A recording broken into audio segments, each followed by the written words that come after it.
윤석열 전 검찰총장의 전두환 공과 발언 논란을 두고 진중권 전 동양대 교수는 이번 발언은 치명적 결과를 가져올 것이라고 전망했다. 진 전 교수는 20일 자신의 페이스북을 통해 발언 자체도 문제지만 사과를 거부하는 것이 더 큰 문제라면서 이같이 밝혔다. 이어 개인적 고집인지 보수층에 호소하려는 전략인지 모르겠지만 이번 발언의 정치적 후과는 그의 다른 실언들과는 차원이 다른 것이라고 짚었다. 그러면서 경선에도 아마 부정적인 영향을 끼칠 것이라고 주장했다. 홍준표 캠프의 공동선거대책위원장인 이현주 전 의원 역시 윤석열 전 검찰총장에 대해 윤석열 후보의 실언보다 심각한 것은 절대 사과하지 않는 것이라고 말했다.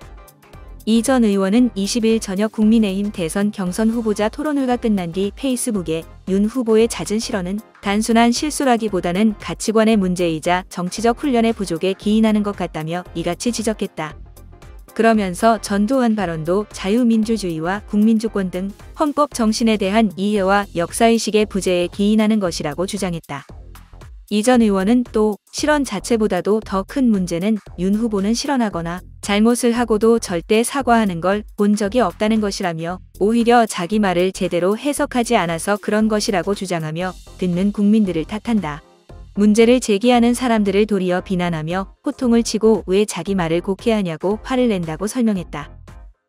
앞서 윤 전 총장은 19일 국민의힘 부산 해운대갑 당협 사무실을 방문한 자리에서 전두환 전 대통령이 군사 쿠데타와 5.18만 빼면 정치는 잘했다고 말하는 분들이 많다고 말했다.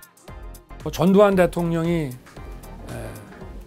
군사 쿠데타와 그 5.18만 빼면 그야말로 정치는 잘했다고 얘기하는 분들이 많습니다.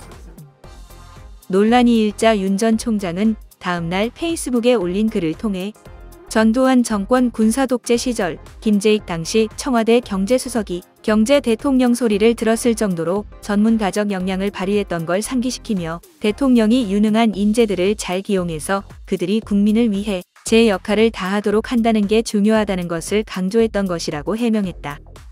윤 전 총장은 또 전두환 정권이 독재를 했고 자유민주주의를 억압했던 것은 두말할 필요도 없는 역사적 사실이라며 당시 대학생이었던 저는 12.12 모의 재판에서 판사 역할을 하면서 당시 신군부 실세 전두환에게 무기징역을 선고했던 사람이다.